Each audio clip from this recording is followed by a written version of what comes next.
Madame, mademoiselles et messieurs, bonjour. APG TV, actualité et info à tous les étages. Actualité et info à tous les étages. Ouvrez bien vos oreilles, ça va cobasser. 3, 2, 1. Chers frères et chères sœurs, après 10 ans, loin des siens et loin de son peuple, le président Laurent Gbagbo nous est revenu le jeudi 17 juin 2021 avec une victoire magnifique sur toute l'adversité et après un procès international. Je bénis le nom de l'Éternel. Celui-là même qui jour après jour a su le couvrir de son assistance et l'a délivré de ses ennemis qui étaient plus forts que lui. Par sa main forte et puissante, Dieu nous l'a ramené vivant. Il mérite que nous fassions monter vers lui nos actions de grâce. Chers frères et chères sœurs, le président Laurent Gbagbo est enfin parmi nous. Tout comme moi, vous avez été nombreux à lui réserver un accueil très chaleureux. Je vous en remercie et je vous en suis très reconnaissante. Notre vision commune d'une nation forte et souveraine, d'une nation réconciliée, moderne, prospère et ouverte, d'une nation remplie de justice et d'équité, le président Laurent Gbagbo l'a porté avec un brio inégalé encore aujourd'hui. Ce retour a été aussi le fruit de l'accord du chef de l'État, M. Alassane Ouattara, de voir le président Laurent Gbagbo rentrer dans son pays. Je lui dis infiniment merci pour cela.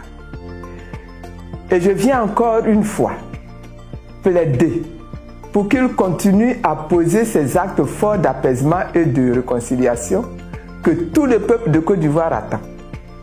Notamment, faire revenir au pays Charles Blé Goudé et tous les nombreux fils et filles de la Côte d'Ivoire encore en exil.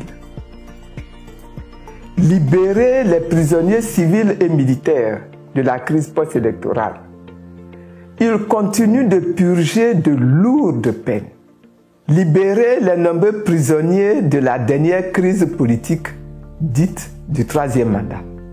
Au-delà de l'affection, de l'amitié, de l'amour et même de l'attachement que tous nous portons à la personne du président Laurent Gbagbo, nous ne devons jamais oublier que la grande aspiration du peuple, c'est de voir notre pays, la Côte d'Ivoire, sortir définitivement de ses contradictions internes, de ses difficultés et de ses limitations.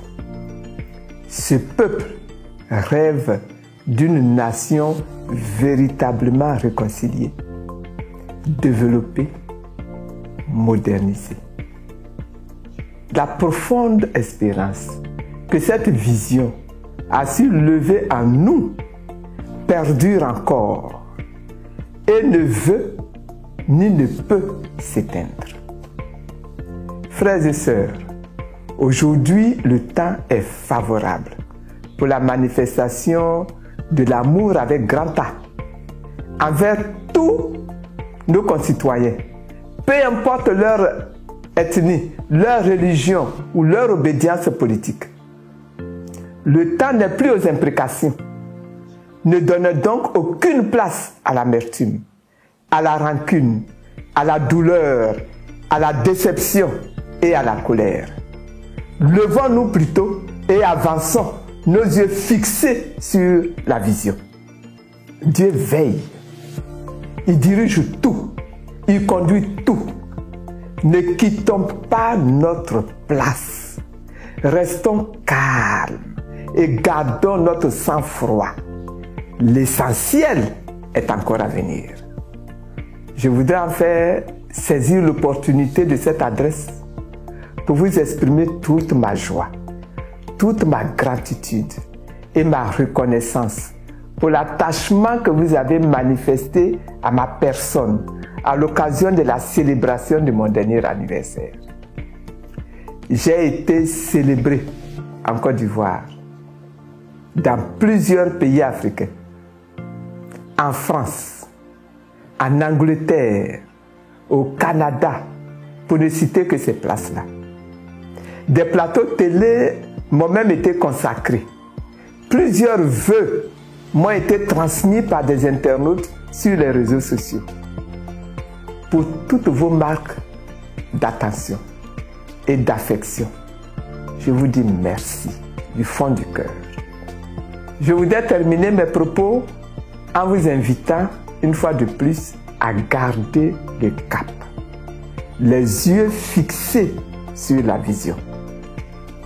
Tout va bien. Que Dieu vous bénisse, qu'il vous bénisse tous et qu'il bénisse la Côte d'Ivoire.